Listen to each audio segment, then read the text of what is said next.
Elle leva les yeux vers lui, tandis que ses bras se posaient autour de sa taille, doux mais fermes, une étreinte qui lui apporta le soulagement instantané. L'homme planté devant eux resta silencieux, mais au fond de lui, il fut terriblement surpris et sentit son pouvoir sur la situation s'évanouir en un instant. Théa, lui, ne détourna pas le regard. Il jeta un bref coup d'œil à Hanso comme pour lui dire sans un mot « Ne t'inquiète pas maintenant car je suis là », avant de se tourner vers l'autre homme.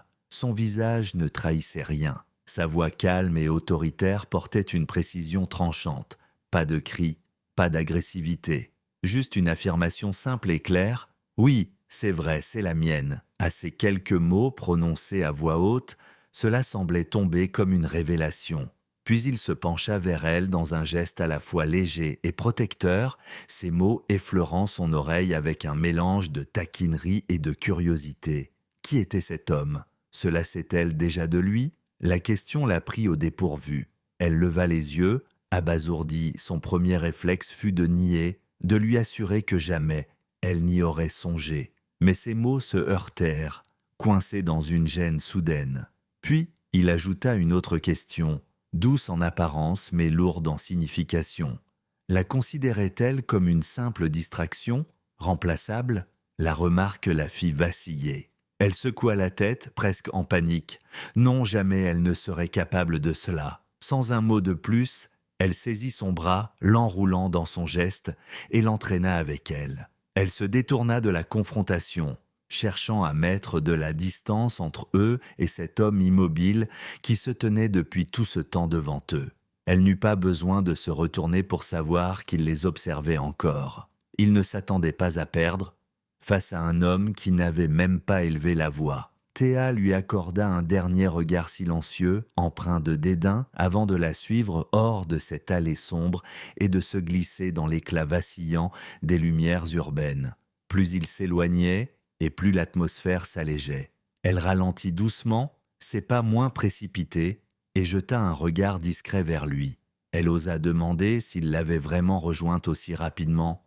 Il acquiesça comme une simple confirmation de ce qu'elle pressentait déjà. La culpabilité se rapprocha.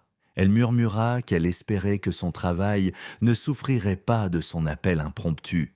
Ne risquait-il pas des reproches?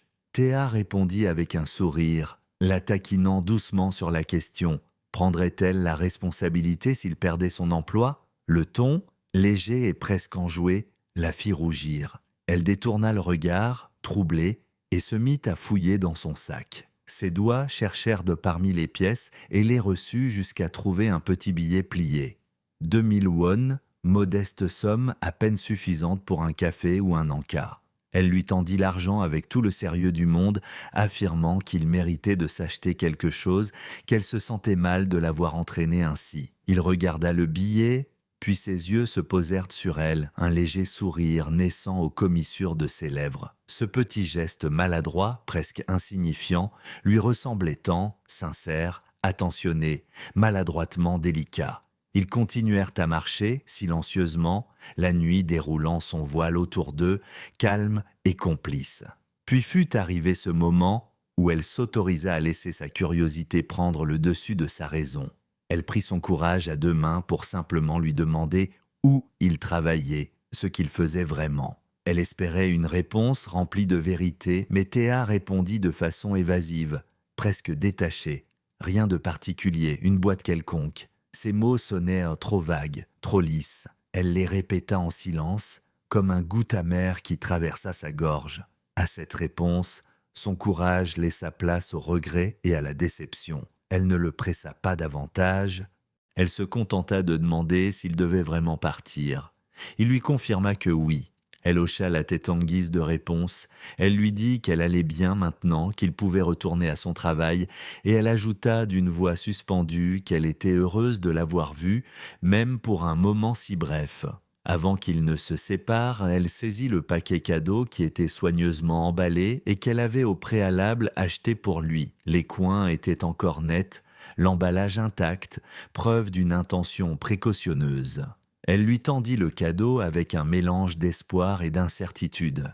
Il ne répondit pas immédiatement, Elle lui offrit en espérant lui faire plaisir et en signe de remboursement pour tout ce qu'il avait fait pour elle. Le chemin jusqu'à son appartement lui sembla étrangement silencieux. Les bruits de la ville s'effaçaient peu à peu, laissant place au tumulte feutré de ses pensées. Arrivée devant sa porte, elle jeta un dernier regard en arrière et lui adressa un souhait discret. « Prends soin de toi ». Elle pénétra chez elle tandis qu'il restait immobile sur le seuil, le cadeau toujours serré dans ses mains, ses doigts effleurant les bords de l'emballage avec hésitation. Il ne l'ouvrit pas, il ne partit pas. Quelque chose le retenait encore comme un attachement silencieux non dissipé. Plus tard, dans cet immeuble familier, des voix murmurèrent. Les employés évoquèrent la différence entre le père et ses fils. Le président, disait-on, avait toujours été irréprochable mais très glacial, trop parfait, trop distant. Ses fils, eux, étaient différents, plus humains, plus accessibles, peut-être par jeunesse, par spontanéité ou par un charme encore intact. La secrétaire, qui semblait faire partir du décor, écoutait sans rien dire. Ses yeux restaient impassibles, mais ses pensées n'adhéraient pas à l'enthousiasme collectif. Elle avait observé l'homme de plus près, appris à déchiffrer ses silences, ses expressions muettes. Chez lui, la chaleur n'était pas naturelle. Elle était travaillée. Le sourire, la pause avant le rire, tout était cultivé. Rien de dissimulé, mais rien de transparent non plus. Le lendemain, elle distingua un changement subtil. Une légère rigidité autour des yeux, une distraction discrète dans ses mouvements. La posture, le geste, le regard, tout portait un léger tremblement d'agitation. C'était inhabituel pour lui, et pour quelqu'un comme lui, inhabituel rimait avec significatif. Peu après, une requête parvint, une interruption dans son agenda dense, une pause qu'il ne s'autorisait que rarement. Le lendemain, on l'informa qu'il serait absent 2 jours pour cause de maladie. Aucun détail supplémentaire. Elle n'en crut pas un mot. Elle sut que quelque chose clochait. Théa n'était pas malade. Il était ailleurs, loin des salles de réunion, loin des appels de direction. À l'autre bout de la ville, son instinct primitif refit surface. Il tenait dans ses mains la preuve des intentions malsaines de cet homme. Jay, qui s'était chargé de la retrouver, observait la scène comme d'un naturel inné. Il connaissait bien celui qui lui en avait donné l'ordre. Il ne laissait jamais transparaître ses émotions sur son visage, mais il savait que son chef bouillonnait de colère au fond de lui. L'affrontement fut brutal soudain. Les poings frappèrent sans retenue, l'allée résonna de coups. Jay, impassible, observa. La violence n'était pas étrangère à son monde. Théa ne discuta pas. Il donna un ordre à voix basse. « Veille sur Hanso pendant mon absence ». Le trajet du retour fut silencieux, rythmé par le tambourinement régulier de la pluie sur les vitres. Dans son silence, Théa était pensif. Tout allait selon son plan. Mais quand il s'agissait de Hanso, sa patience s'effilochait facilement. Mais au fond de lui, il savait qu'il devait le supporter, l'endurer. Soudain, sans prévenir, il ordonna à Jay de faire demi-tour. Quelques instants plus tard, il se tenait de nouveau devant l'appartement de Hanso, trempé jusqu'aux os. Les gouttes de pluie parcouraient ses magnifiques cheveux. Lorsque la porte s'ouvrit, son regard se plongea dans le sien.